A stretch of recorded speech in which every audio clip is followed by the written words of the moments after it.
कहानी सरयू नदी के किनारे बसे कोयला घाट गांव की है। इस गांव में रवि नाम का मेहनती युवक अपने छोटे भाई मोहन के साथ रहता था। उनके माता पिता कई साल पहले गुजर चुके थे, इसलिए रवि अकेले ही खेतों में मजदूरी करके मोहन की पढ़ाई और घर का खर्च चलाता था। गांव की गरीबी, खराब फसलें और लगातार होते नुकसान के कारण रवि का जीवन मुश्किलों से भरा था। ऊपर से गांव में एक आदमी था, रधुआ, जो पैसे का लालच देकर गांव वालों की खेत, गायें और सामान अपने कब्जे में कर लेता था। उसे गांव में कोई पसंद नहीं करता था, लेकिन मजबूरी सबको उसके पास ले जाती थी। रवि मन ही मन चाहता था कि उसका छोटा भाई मोहन बड़ा होकर कुछ अच्छा बने, लेकिन खर्चे इतने थे कि रवि कभी मोहन की फीस पूरी नहीं भर पाता।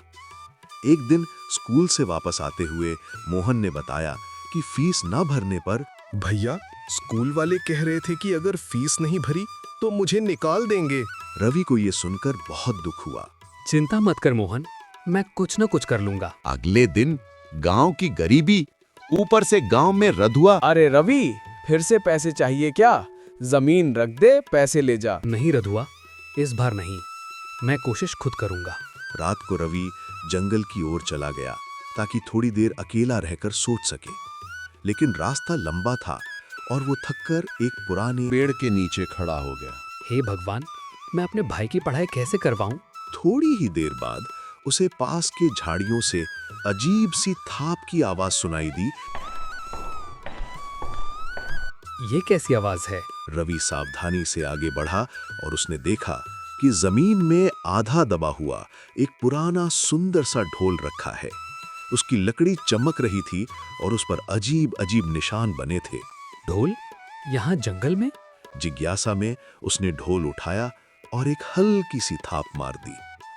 तभी अचानक ढोल से सुनहरी रोशनी निकली और पूरा जंगल चमक उठा। रोशनी के बीच एक दिव्य आत्मा प्रकट हुई। आप कौन? डर मत रवि, ये ढोल तुम्हारी मेहनत और नेक दिल के लिए वरदान है। मैं इस ढोल की संरक्षक आत्मा हूँ। इसका उपयोग सिर्फ भलाई के लिए करना। अगली सुबह रवि ढोल को घर ले आया और मोहन को सब बताया। मोहन ने डरते हुए ढोल को देखा, लेकिन रवि ने भरोसा दिलाया कि सब अच्छा होगा। हाँ मोहन, आज हम एक कोशिश करते हैं। उस दिन रवि ने ढोल पर हल्की सी थाप दी और बोला, मुझे मोहन की स्कूल फीस चाहिए। ढोल से हवा का झोंका निकला और उसके पैरों के पास एक पुराना छोटा सा संदूक आ गिरा, जिसमें रुपए रखे थे। भैया, ये संदूक कहाँ से आया? ढोल ने दिया है मोहन। रवि ने मोहन की फीस भरी और कुछ दिन बाद ढोल की मदद से खेतों के लिए बीज और औजार भी जुटा लिए। उसकी किस्मत बदलने लगी, खेतों में अच्छी फसल होने लगी और गांव वाले उसकी मेहनत की तारीफ करने लगे। रवि, तेरी फसल इस बार बहुत बढ़िया हुई है। तू दिन ब दिन तरक्की कर रहा है। लेकिन रधुआ को यह सब पसंद नहीं आया। उसे शक था कि रवि के पास कोई रहस्य है।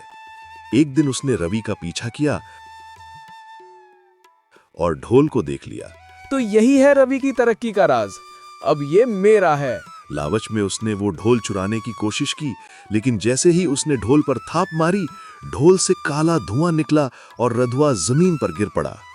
अरे बचाओ, ये क्या हो रहा है? ढोल लालचियों को सजा देने की शक्ति रखता था।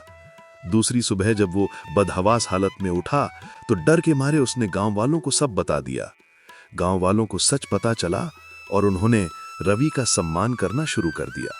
रवि हमेशा ढोल का उपयोग सिर्फ जरूरत के कामों के लिए करता रहा। मोहन ने पढ़ाई पूरी की, गांव में स्कूल शिक्षक बना और रवि की मेहनत के कारण गांव में खेती और जीवन दोनों सुधरने लगे। और वो जादुई ढोल अब भी उनके घर में सुरक्षित रखा है, हमेशा भलाई के लिए तैयार।